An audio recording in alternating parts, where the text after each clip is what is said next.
Perhatian, PDKT Online akan dimulai beberapa saat lagi. Mari siapkan hati kita untuk memuji dan menyembah Tuhan.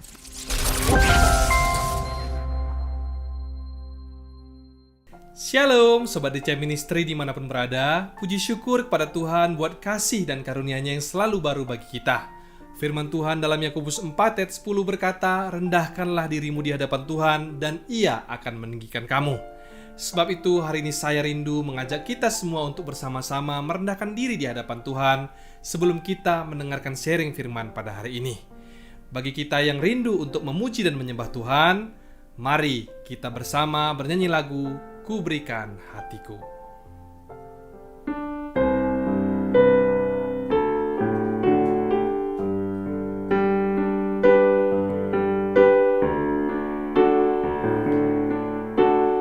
Inilah rinduku kepadamu,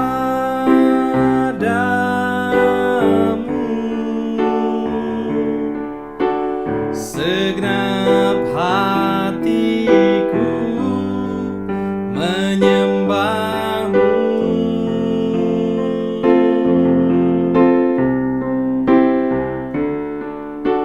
Seluruh hidupku memujimu, ku memujamu, ya Allahku.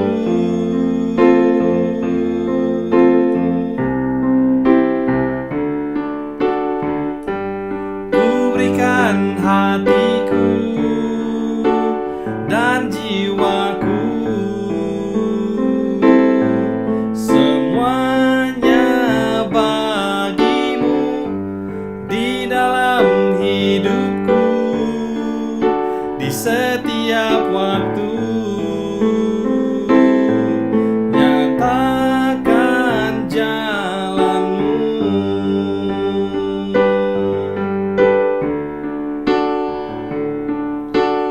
Inilah rinduku kepadamu,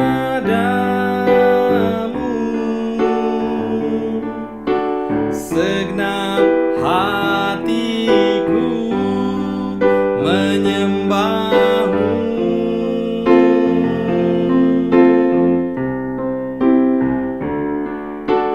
Seluruh jiwaku memujimu,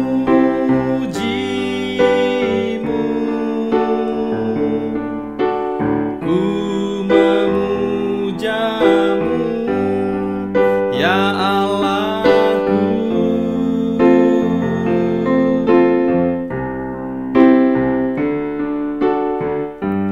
Ku berikan hatiku dan jiwaku,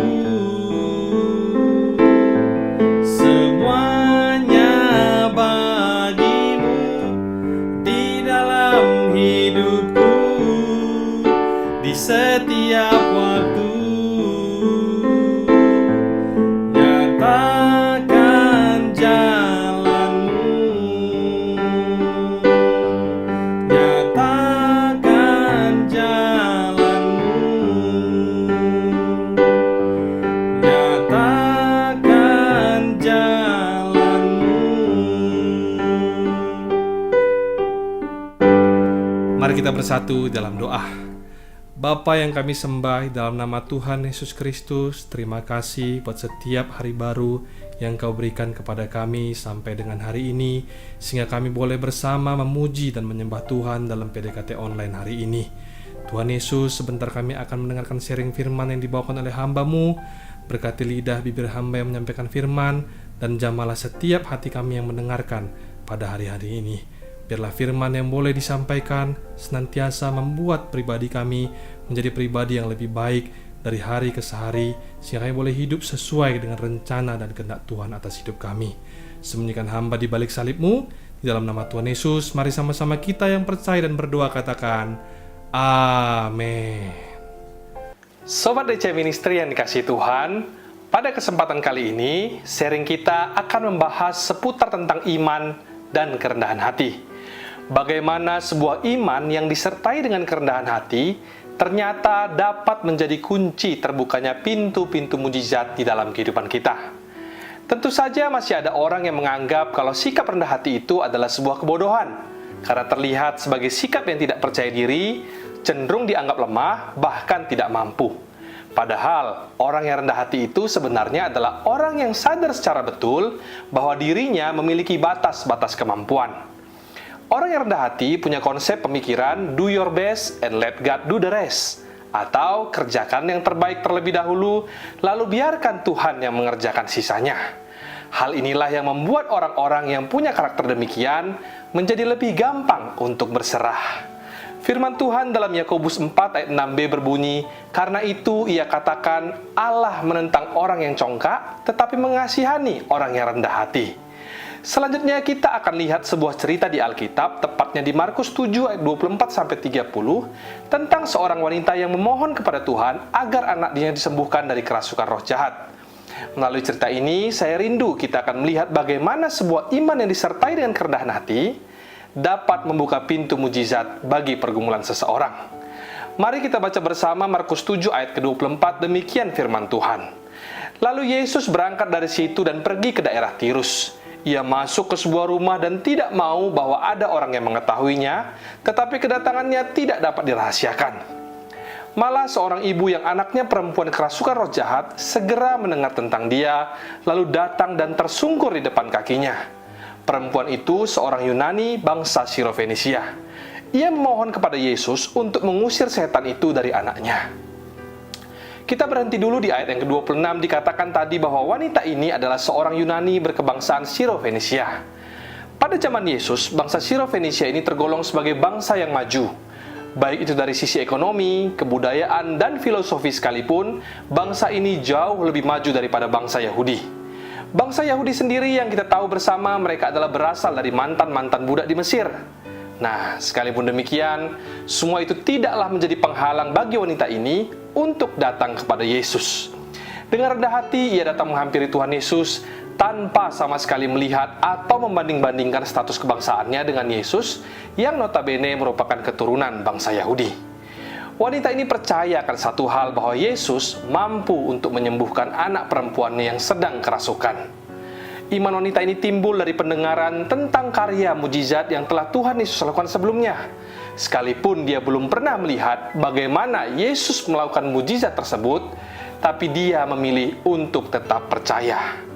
Sampai di sini kita bisa belajar satu hal dari wanita ini, yang sekaligus juga menjadi poin pertama dari sharing kita hari ini, yaitu saat meminta pertolongan Tuhan, percayalah dengan rendah hati bahwa Tuhan pasti akan menolong kita. Kuncinya terletak pada iman dan kerendahan hati.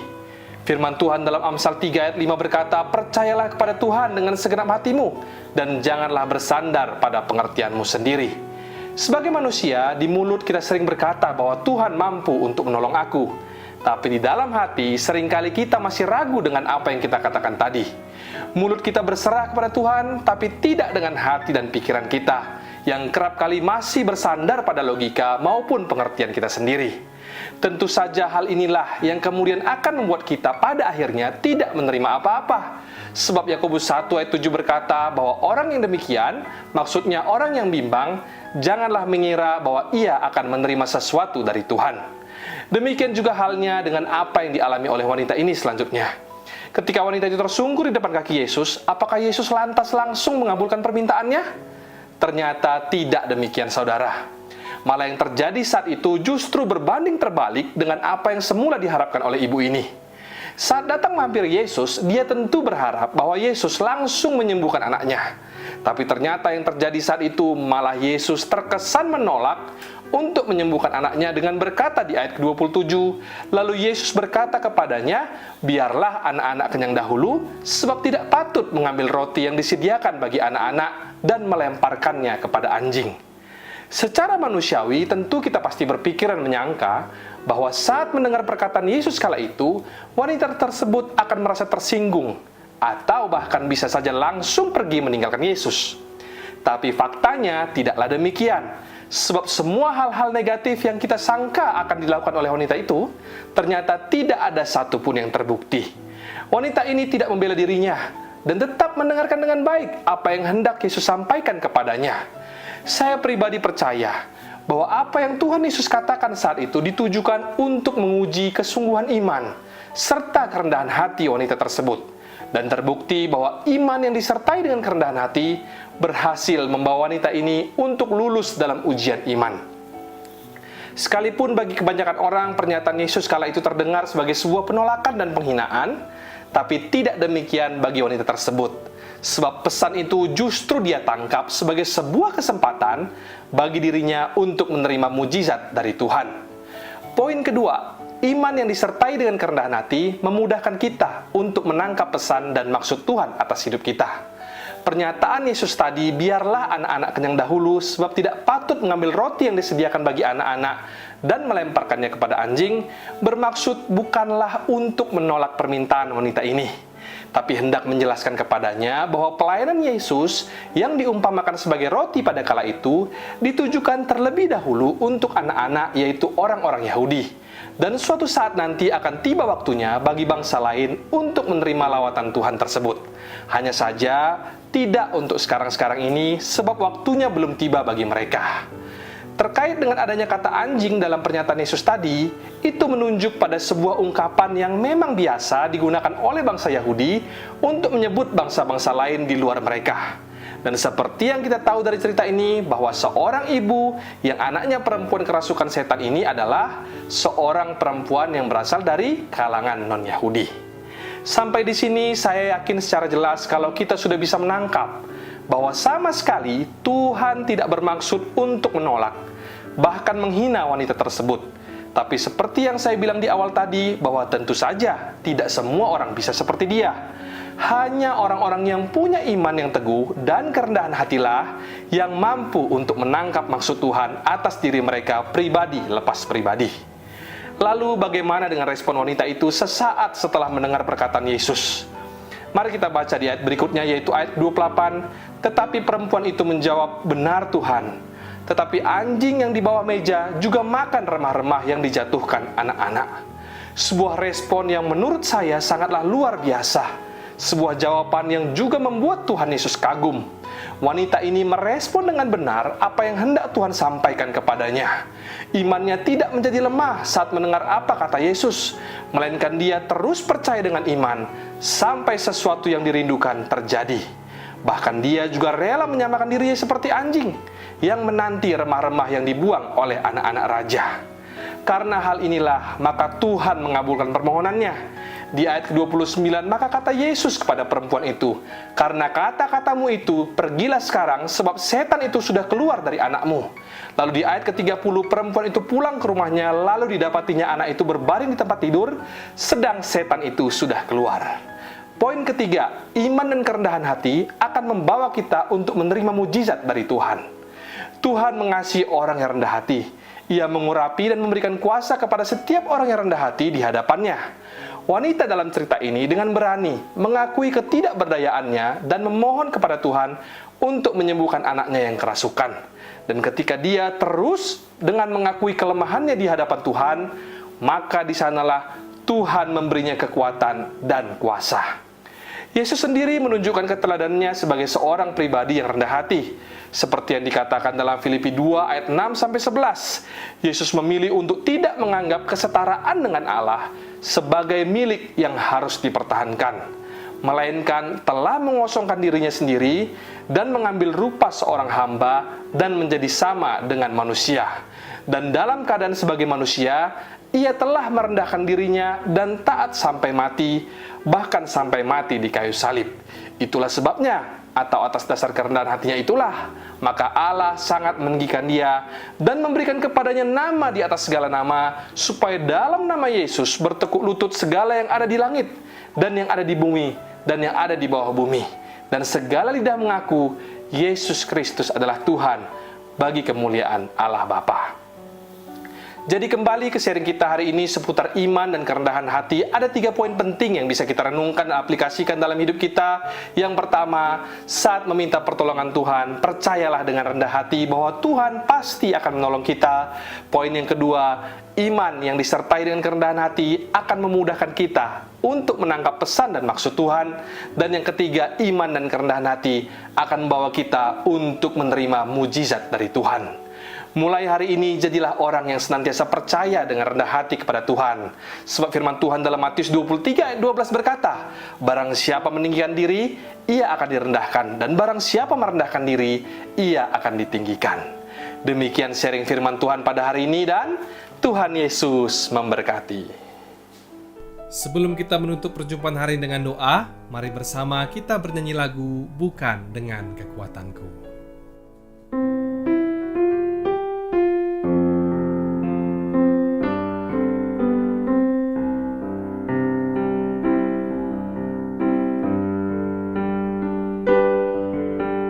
Bukan dengan kekuatanku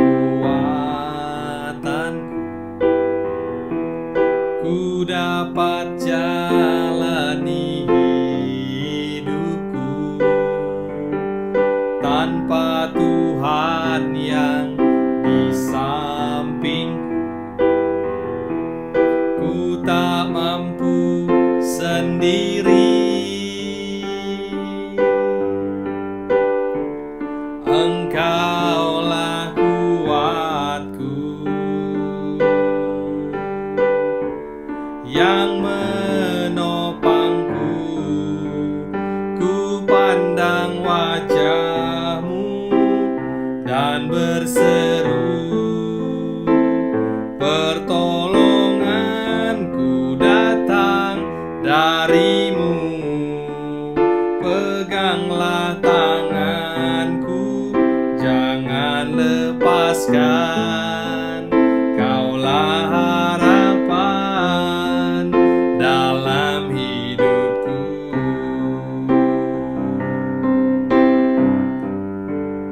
Ku pandang wajah-Mu dan berseru, pertolonganku datang dari-Mu, peganglah tanganku, jangan lepaskan, Kaulah harapan dalam hidupku. Kaulah harapan dalam hidupku. Kaulah harapan dalam hidupku.